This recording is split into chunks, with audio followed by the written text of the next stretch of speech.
മിത്രമേ, മഹാദേവൻ സതിയെ കൈലാസത്തിലേക്ക് കൊണ്ടുപോകാനാണോ വന്നത്? ഇതേ ചോദ്യം തന്നെ സതിയുടെ മനസ്സിലുമുണ്ടായിരുന്നു. പക്ഷെ സതിക്ക് ലഭിച്ച ഉത്തരം അവളുടെ ആഗ്രഹത്തിന് നേർ വിപരീതമായിരുന്നു. ശിവ, നാം സദാസമയവും അങ്ങേക്കെതിരായിരുന്നു. പക്ഷെ ഇന്ന് അതേ സതി ശിവനോടൊപ്പം ഇങ്ങനെ നടക്കുന്നതിനായി കൊതിക്കുകയാണ്.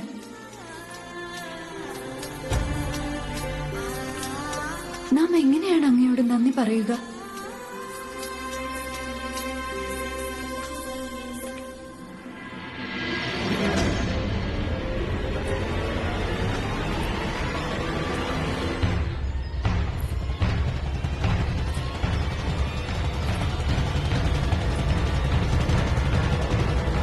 നിന്നാലും ശിവ,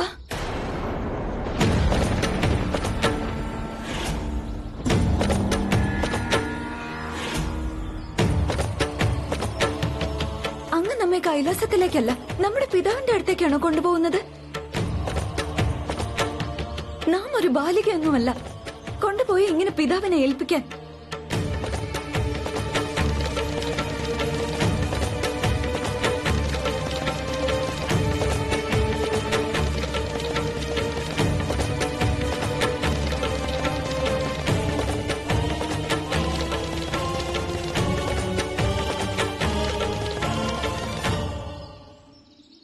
ആരാണ് സതി?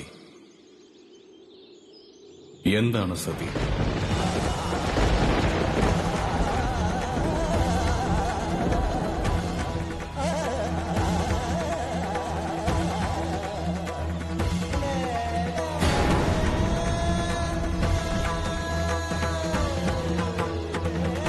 ആരാണ് സതിയെന്നോ? എന്താണ് സതിയെന്നോ? അതറിയുന്നതിന് മുൻപ് അങ്ങ് നമുക്കൊരു ഉത്തരം നൽകേണ്ടതുണ്ട്. അങ്ങ് എന്തുകൊണ്ടാണ് ഈ ചോദ്യം വനത്തിൽ വെച്ച് ചോദിക്കാതിരുന്നത്? അവിടെയാണല്ലോ നമ്മെ ആദ്യം കണ്ടത്. ഇവിടെ ഈ രാജകൊട്ടാരത്തിന് മുന്നിൽ വെച്ച് എന്തിനു ചോദിക്കുന്നു?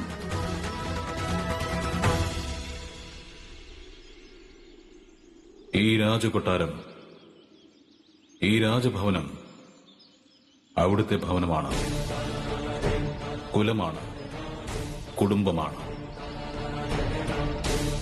അവിടുത്തെ എല്ലാമാണ്. മതിയാക്കൂ. നാം അങ്ങേക്ക് വേണ്ടി നമ്മുടെ പിതാശ്രീയോട് ഇങ്ങനെയാണോ അങ്ങ് മനസ്സിലാക്കിയിരിക്കുന്നത്? അങ്ങയുടെ ദൃഷ്ടിയിൽ സതിക്ക് ഇത്ര മൂല്യമേ ഉള്ളൂ? ഭവനം, കുലം, കുടുംബം, ഇത് മാത്രമേ സതിക്കുള്ളൂ എന്നാണോ?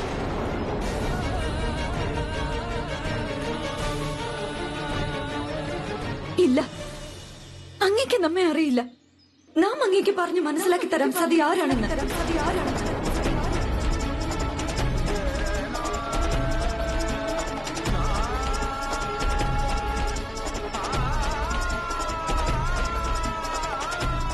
സതി സ്വന്തം ബുദ്ധി, ഹൃദയം, മനസ്സ് എന്നിവയുടെ സ്വാമിനിയാണ്.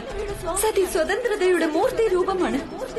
സതി അവളുടെ നിർണയങ്ങളുടെയും ഉത്തരവാദിത്വങ്ങളുടെയും പൂർത്തീകരണത്തിനായി ശ്രമിക്കുന്ന ഒരു രാജകുമാരിയാണ്.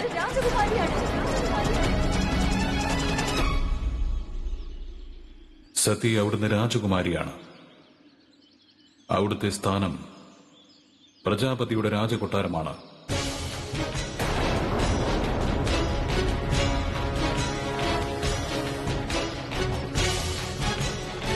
വനത്തിൽ ചുറ്റി നടക്കുന്നത് ഉചിതമല്ല. അങ്ങ് നമ്മോട് പറയേണ്ടതില്ല നമുക്ക് എന്താണ് ഉചിതമെന്നും അല്ലാത്തതെന്നും. അങ്ങ് നമ്മെ അപമാനിക്കുകയാണ്. നമ്മുടെ പ്രാണൻ രക്ഷിച്ചതുകൊണ്ട് അവിടുന്ന് കരുതിയോ നാം ദുർബലയാണെന്ന്? സതി ദുർബലയല്ല. സതിക്ക് സ്വന്തം രക്ഷയ്ക്കായി അവളുടെ പിതാവിനെയും ആവശ്യമില്ല, ഈ ശിവനെയും ആവശ്യമില്ല.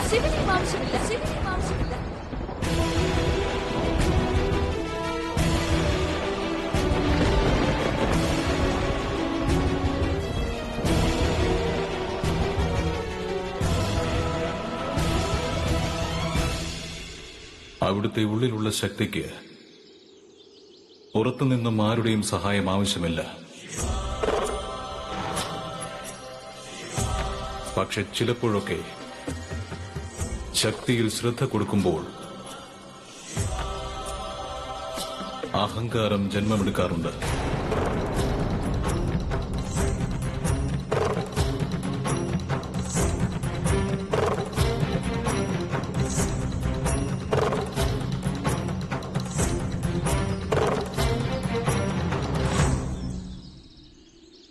അഹങ്കാരമോ? അങ്ങക്ക് നമ്മുടെ മനസ്സിൽ, നമ്മുടെ ഹൃദയത്തിൽ, നമ്മുടെ ഭാവനയിൽ കേവലം ഒരു ഭാവമാണോ കാണാനായത്? അഹങ്കാരം.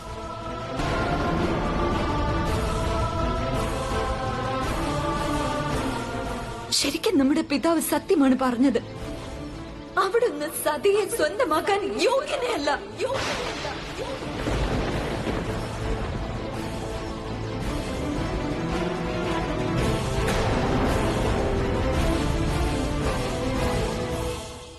ഇത് യോഗ്യതയുടെയും അയോഗ്യതയുടെയും പ്രശ്നമല്ല സതി.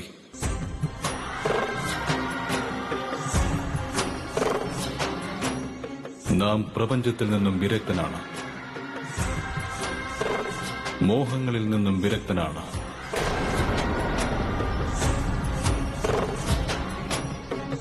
നമ്മുടെ പ്രണയം ദേവിക്ക് വേദന നൽകിയേക്കാം, കഷ്ടങ്ങളും നൽകാം. മതിയാക്കിയാലും ഒരു സ്ത്രീ എന്ന നിലയിൽ ഇതിൽ കൂടുതൽ അപമാനം നമുക്ക് സഹിക്കാനാവില്ല.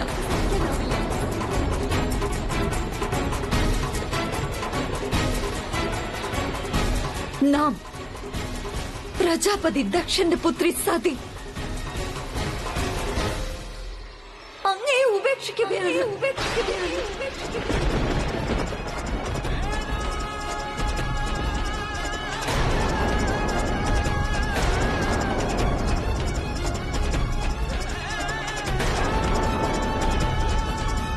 നമ്മുടെ ഹൃദയത്തിൽ അങ്ങയോട് തോന്നിയ വികാരങ്ങൾ എല്ലാം തന്നെ നാം ഉപേക്ഷിക്കുകയാണ്.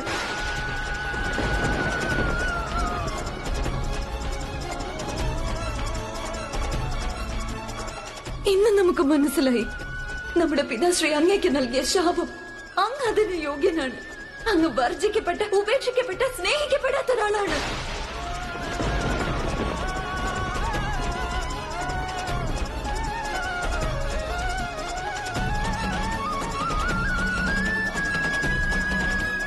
ഈ രാജകൊട്ടാരത്തിൽ അങ്ങേക്ക് ഒരു സ്ഥാനവുമില്ല. ആ വനത്തിൽ നമുക്ക് സ്ഥാനമില്ലാത്തതുപോലെ.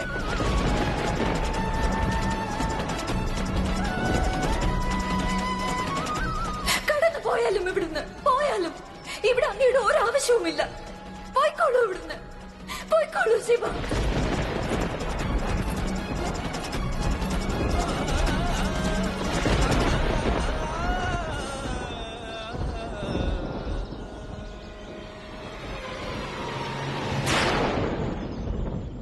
അവളുടെ പ്രതീക്ഷകളും അവളുടെ പ്രേമവും അവളുടെ പരീക്ഷണവും പൂർത്തിയായില്ല.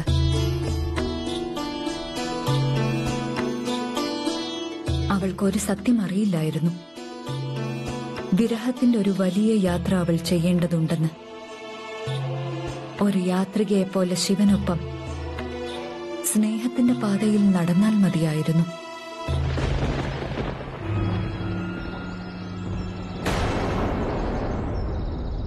നന്ദി, മാതാവ് സങ്കടത്തിലായിരിക്കുകയാണ്. നാം നാരായണന് വാക്ക് കൊടുത്തിട്ടുണ്ട്. ശിവനെയും ശക്തിയെയും നാം വീണ്ടും ഒരുമിപ്പിക്കുമെന്ന്. നമ്മുടെ വാക്ക് വിഫലമാകുമോ നന്ദി? നാം ഒരു വട്ടം പ്രഭുവിന്റെ അടുക്കൽ പോയി അപേക്ഷിക്കേണ്ടതാണ് ദേവർഷി. നമ്മോടൊപ്പം വന്നാലും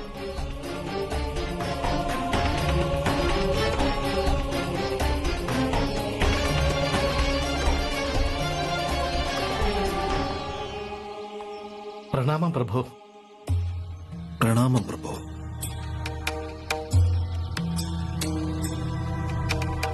പ്രഭു, മാതാവ് അങ്ങ് കാരണം വിഷമത്തിലായിരിക്കുകയാണ്. മാതാവിന്റെ വാക്കുകൾ അങ്ങ് മനസ്സിൽ സൂക്ഷിക്കരുത്. സ്വന്തം പിതാവ് പ്രജാപതി ദക്ഷന്റെ മൂല്യങ്ങൾ പിന്തുടർന്ന് ജീവിച്ചതുകൊണ്ടാണ് അങ്ങനെ പറഞ്ഞു പോയത്. അതെ പ്രഭു, ഇപ്പോഴും മാതാവ് അങ്ങേ പ്രണയിക്കുന്നുണ്ട്.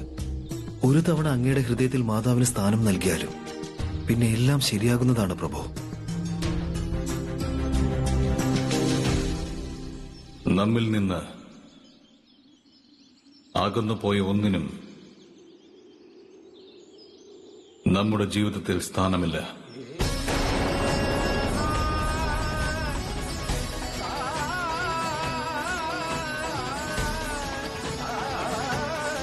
നമ്മോട് ക്ഷമിച്ചാലും പ്രഭു.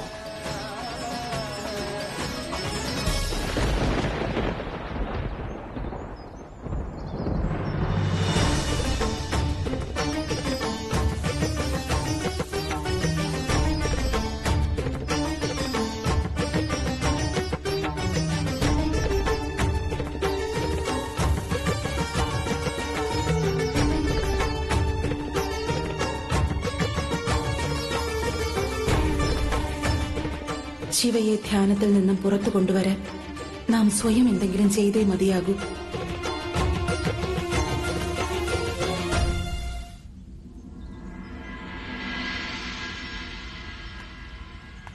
എന്താണ് കാര്യം ദേവി? പൂജയ്ക്കുള്ള എല്ലാ സാധനങ്ങളും എടുത്തുകൊണ്ട് അതിരാവിലെ തന്നെ എവിടേക്കാണ്? എവിടെയാണോ നാം ആദ്യമായി തപസ് ചെയ്തത് അവിടേക്ക് തന്നെ. മഹാദേവൻ നമ്മെ മാതാവെന്ന് സംബോധന ചെയ്ത ഇടം. ഒരു മാതാവ് തന്റെ പുത്രന് നന്ദിയുടെ ശരശയ്യയല്ല, ആശീർവാദത്തിന്റെ കവചമാണ് നൽകേണ്ടത് മാതാവേ. ഒടുവിൽ നമ്മുടെ ആഗ്രഹം പൂർത്തിയായ ഇടം. മനസ്സിലായി. ശിവലിംഗമുള്ള ഇടത്തേക്ക്. പക്ഷെ എന്തിനാണ് ദേവി?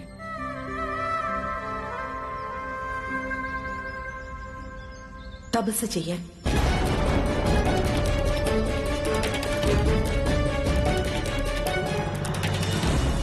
പക്ഷെ പ്രപഞ്ചത്തിൽ അങ്ങനെ എന്ത് പ്രശ്നമാണ് ഉണ്ടായത് ദേവി? അവിടത്തേക്ക് വീണ്ടും തപസ് ചെയ്യുന്നതിനായി?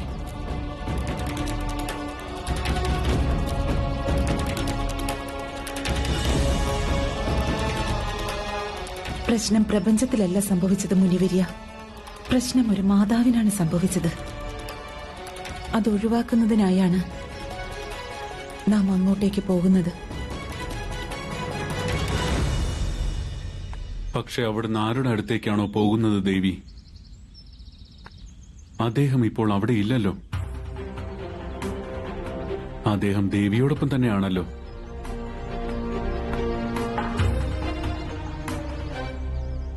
ആയിരുന്നു. പുത്രരൂപത്തിൽ നമ്മോടൊപ്പം തന്നെ ആയിരുന്നു. പക്ഷെ പ്രപഞ്ചത്തിന്റെ പ്രയത്നങ്ങളാൽ അവനെ നമ്മിൽ നിന്നും നമ്മെ അവനിൽ നിന്നും അകറ്റിയിരുന്നു. അതിനാൽ നാം വീണ്ടും തപസ്സിനായി പോവുകയാണ്, അവനെ തിരികെ പ്രാപ്തമാക്കാൻ. അവിടത്തേക്ക് നന്നായി അറിയുന്നതാണ് ദേവി.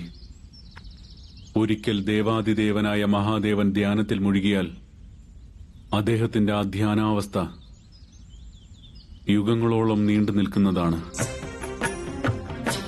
ഇനി എന്തെങ്കിലും കാരണവശാൽ അദ്ദേഹത്തിന്റെ ധ്യാനാവസ്ഥ പൂർണ്ണമാകുന്നതിന് മുമ്പ് ഭംഗം വരുത്തിയാൽ തീർച്ചയായും ഒഴിവാക്കാനാവാത്ത ഒരു അപകടാവസ്ഥ ഉണ്ടാവുന്നതാണ്. നാം ശിവന്റെ ധ്യാനത്തിന് ഭംഗം വരുത്തുന്നതിനല്ല തപസ് ചെയ്യാൻ പോകുന്നത് ഋഷിവര്യ. നാം തപസ് ചെയ്യുന്നത് ധ്യാനത്തിന്റെ കാലയളവ് കുറയ്ക്കാനാണ്.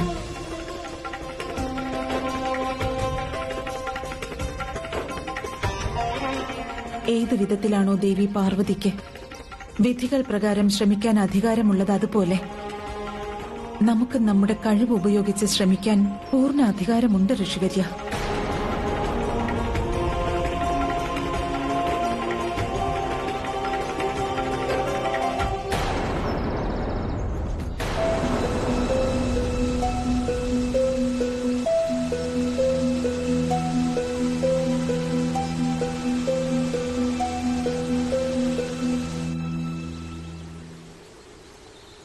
ഇതാണ് സത്യം.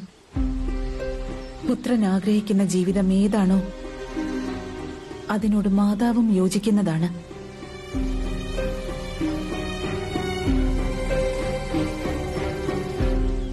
ധ്യാനത്തിൽ മുഴുകുന്നതാണ് നിനക്ക് പ്രിയങ്കരമെങ്കിൽ ശിവ,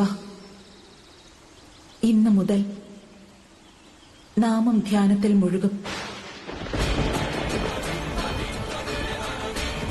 നീ ധ്യാനത്തിൽ മുഴുകുവാനുള്ള കാരണം നമുക്കറിയില്ല ശിവ. പക്ഷെ നാം ധ്യാനത്തിൽ മുഴുകുവാനുള്ള കാരണം നീ മാത്രമാണ്.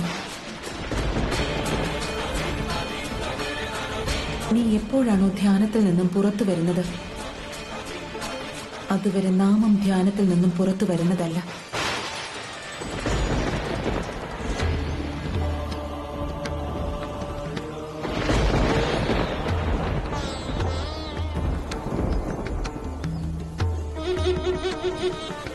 ഓം നമഃ ശിവായ. ഓം നമഃ ശിവായ. ഓം നമഃ ശിവായ.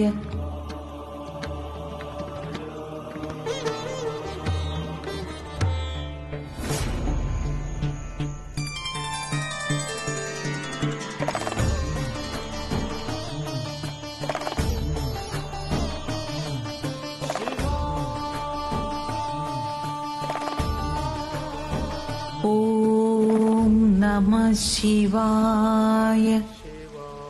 ഓം നമഃ ശിവായ.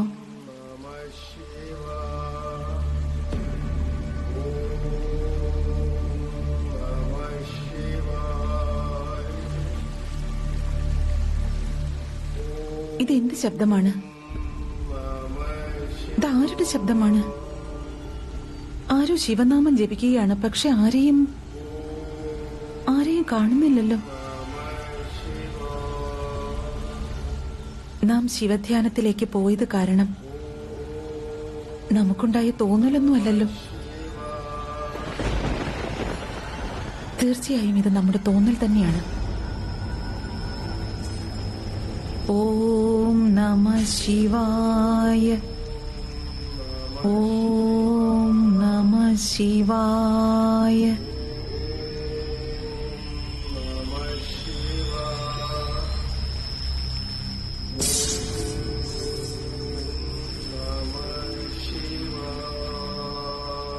വീണ്ടും ആ ശിവനാമം ജപിക്കുന്ന ശബ്ദം തന്നെ.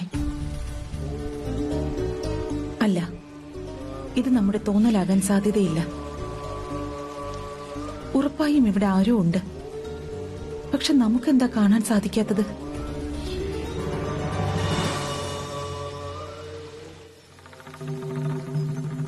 മിത്രമേ, ഒരുപാട് സമയമായി. മിത്രം ശിവ ധ്യാനത്തിൽ നിന്നും പുറത്തു വരേണ്ടതാണ്. ദിവസങ്ങളായി ഒരുമിച്ച് കളിച്ചിട്ട്, മാതാവ് ഉണ്ടാക്കിയ നല്ല ഭക്ഷണം കഴിച്ചിട്ട്. വന്നാലും മിത്രമേ ശിവ, വന്നാലും, ഉണർന്നു വന്നാലും മിത്രമേ.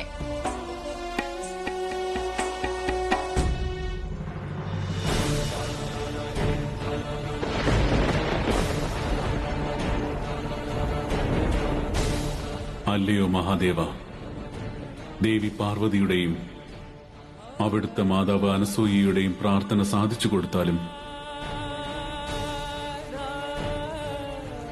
അങ്ങയുടെ മാതാവ് അങ്ങയെ ധ്യാനത്തിൽ നിന്നും പുറത്തു കൊണ്ടുവരുന്നതിനായി കഠിന തപസ്സിനായി പോയിരിക്കുകയാണ്.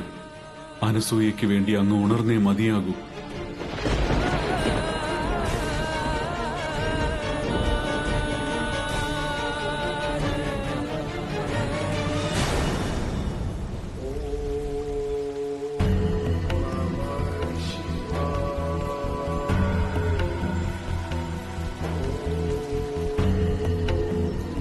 ഈ ശബ്ദത്തെക്കുറിച്ച് ചിന്തിക്കണ്ട.